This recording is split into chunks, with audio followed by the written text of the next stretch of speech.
Olá! Hoje a gente vai mergulhar numa história que, olha, parece roteiro de cinema. Totalmente. Ela tá lá no capítulo 7 do segundo livro de Reis. É uma trama de cerco militar, fome, uma fome extrema e, no meio disso tudo, uma profecia que parece absurda. E uma reviravolta espetacular. Exatamente. Para guiar a nossa conversa, a gente está usando anotações de duas bíblias de estudo ótimas, a Roman e a Nova Almeida Atualizada, a NA.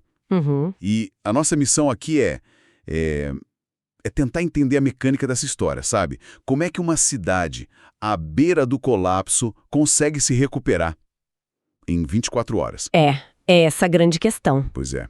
Vamos explorar essa tensão entre fé e ceticismo e como o desespero absoluto pode levar à ação. Bom, o cenário inicial é devastador. Samaria, a capital, está cercada pelos arameus. Um cerco prolongado. Muito.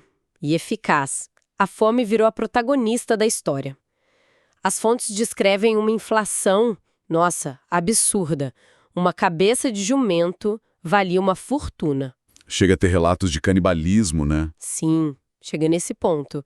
É o fundo do poço da dignidade humana. E é nesse caos total que o profeta Eliseu aparece com uma declaração. E que declaração, né? Ele não chega com um consolo vago, vai ficar tudo bem. Não mesmo. Ele faz uma previsão econômica específica, com data e hora. No versículo 1 ele diz: amanhã por volta desta hora, na porta de Samaria, uma medida da melhor farinha será vendida por uma moeda de prata, e 2 medidas de cevada pela mesma moeda de prata. A especificidade é tudo. Exato. E as notas da Naga ajudam a gente a ter uma dimensão disso. Uma medida, ou CA, dá uns 7 litros de farinha. E a moeda de prata, o ciclo, era tipo o salário de um dia. Ou seja, ele está dizendo que a comida não só vai voltar, mas vai ter um preço justo, acessível. Em exatamente 24 horas, e o local, a porta de Samaria, era o centro de tudo, o mercado, o tribunal. Onde a vida acontecia. Isso. É uma promessa de restauração completa da normalidade no coração da cidade. Ok, então, bloqueio militar total, nenhuma linha de suprimento, e o profeta diz que o mercado vai estar funcionando normalmente no dia seguinte. Uhum. A reação de quem está no poder é, bom, a esperada, né? Incredulidade total. Um oficial do rei, alguém de confiança, ouve isso e responde com um sarcasmo cortante. Ele diz: ainda que o Senhor fizesse janelas no céu, poderia acontecer semelhante coisa. Nossa. O fascinante nessa frase, e a Bíblia de Estudo Roman aponta isso, é que a expressão janelas no céu é uma referência direta ao dilúvio, em Gênesis. Disse um dos seus atos mais poderosos, derramando comida em vez de água, sua profecia ainda seria impossível. Ele usa a própria história sagrada para zombar da promessa. Isso. Mas espere, vamos ser um pouco justos com esse oficial. A gente pode mesmo culpar o cara? É um bom ponto. Ele está no centro do comando. Ele está vendo a realidade brutal do cerco. A cidade está literalmente se devorando. A lógica dele não é a única reação sã na situação. Olha, essa observação é ótima, porque ela toca no centro da tensão da história. Do ponto de vista humano, logístico, ele está coberto de razão. Certo. Não existe nenhuma evidência que apoie a previsão de Eliseu. O erro dele, no contexto da narrativa, não é a falta de otimismo. É a incapacidade de conceber uma solução que esteja fora do campo de controle dele. Ele define os limites do possível com base no que ele vê. Exato. E nesse cálculo não tem espaço para uma intervenção divina. E é essa limitação que Eliseu ataca de frente. E a resposta de Eliseu é cirúrgica. Ele não debate, não tenta provar nada. Ele só sentencia o destino do oficial. Uma profecia dentro da profecia. Isso, ele diz: você verá com os seus próprios olhos, mas não comerá disso. Isso cria uma linha de suspense muito mais pessoal. E sombria. Exatamente. É uma técnica narrativa brilhante. A história agora tem 2 relógios correndo. Um para a salvação da cidade. E outro para a condenação de um único homem. E aí a cena corta. Pois é. A gente sai dessa cena tensa no palácio e o que eu acho genial na estrutura da história é que o narrador simplesmente nos tira de lá e nos joga no lugar mais improvável possível, Para o lado de fora do portão. onde estão os verdadeiros protagonistas. 4 leprosos. Eles são o degrau mais baixo da sociedade. Excluídos pela doença, não podem nem morrer de fome dentro da cidade com suas famílias. Eles estão presos entre o exército inimigo e os muros da própria cidade. A morte para eles é uma certeza. A única dúvida é como ela vai chegar. E eles têm uma conversa que é um primor de lógica pragmática, né? O texto registra o raciocínio deles. É fantástico. Por que ficar aqui sentados até morrer? Se a gente entrar na cidade e tem fome, vamos morrer. Se ficarmos aqui também vamos morrer. Então vamos nos entregar ao acampamento dos arameus. Se nos deixarem viver, vivemos. Se nos matarem, bom, a gente já ia morrer de qualquer jeito.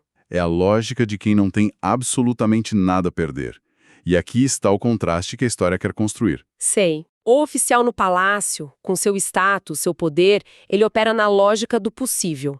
Ele analisa os recursos, a estratégia. A realidade militar. Isso. E conclui que a salvação é impossível. Já os leprosos, por não terem nada, operam na lógica do necessário, A única opção deles é fazer algo que parece suicida. porque todas as outras opções são suicídio garantido. A história sugere que a mudança de verdade, sabe?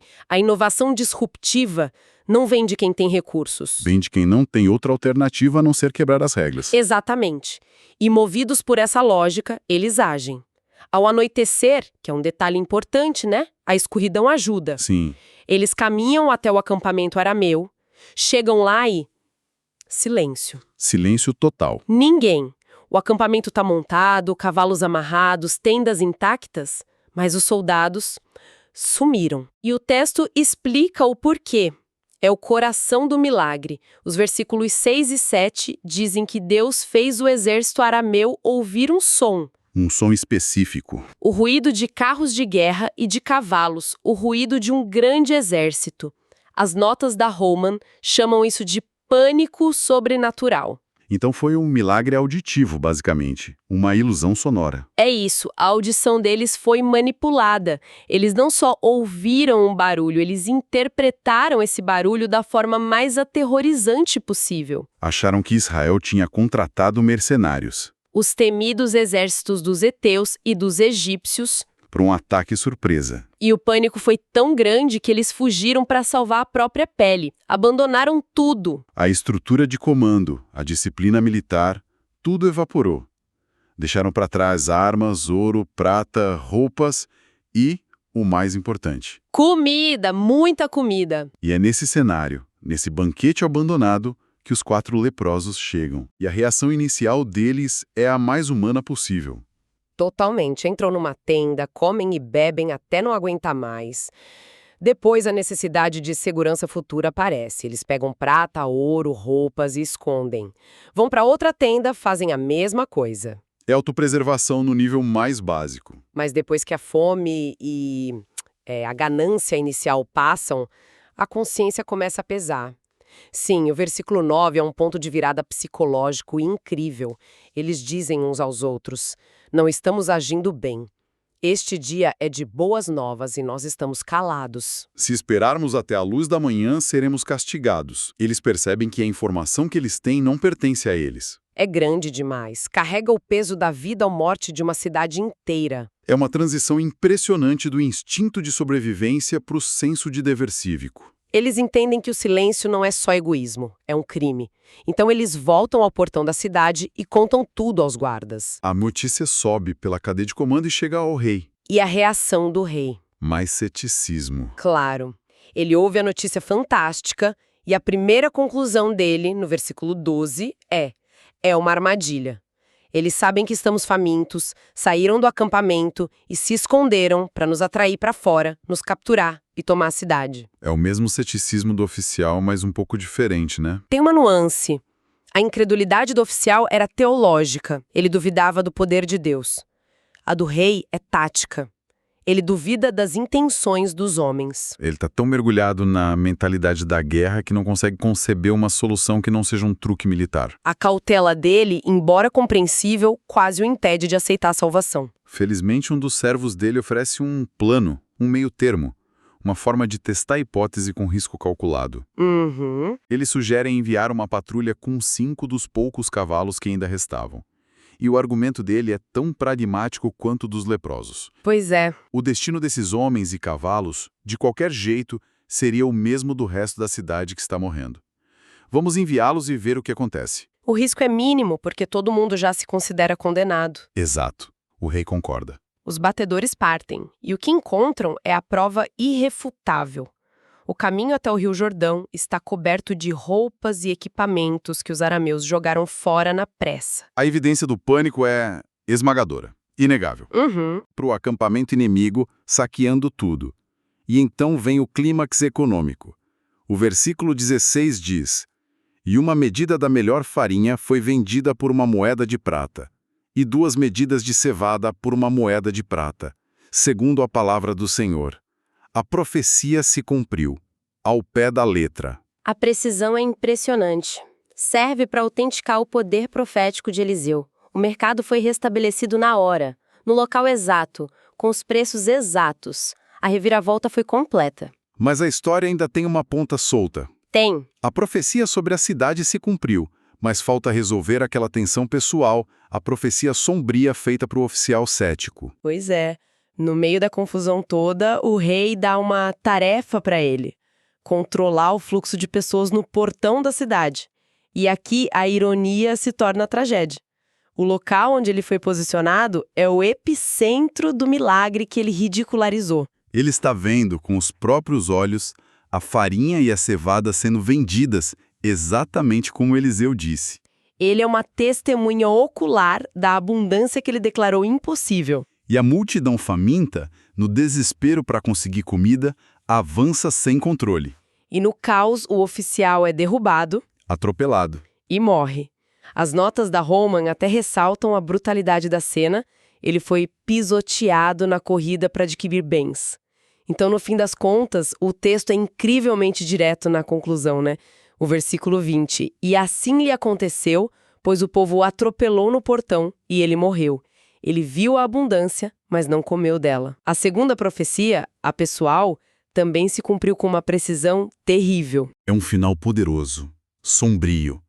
A morte dele não é um castigo mágico, um raio caindo do céu. Não, é uma consequência direta e natural do evento que ele desprezou.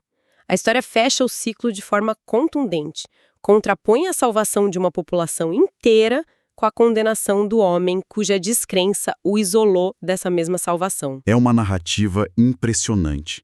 Em 24 horas, uma cidade vai do canibalismo à fartura. Tudo por causa da ação de 4 párias desesperados.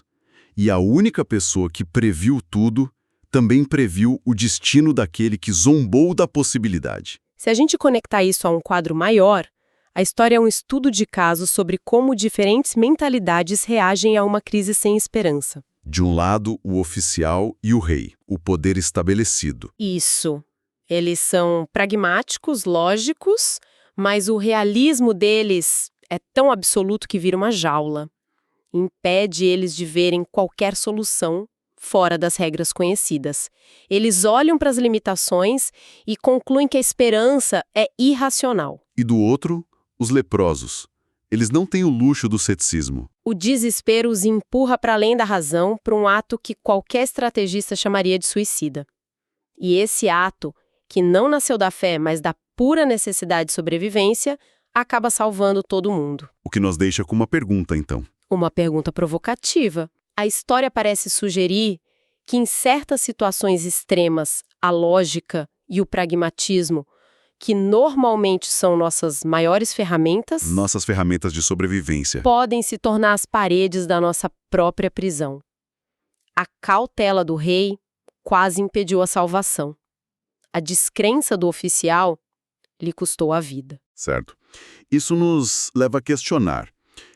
Em nossas próprias vidas ou em contextos maiores, quando é que a nossa análise lógica, a nossa recusa em acreditar no impossível, deixa de ser uma virtude e se torna o obstáculo que nos impede de testemunhar ou de participar de uma solução inesperada. Exatamente. Onde está a fronteira entre a cautela que é sábia e a incredulidade que nos fecha para o que simplesmente desafia as nossas expectativas?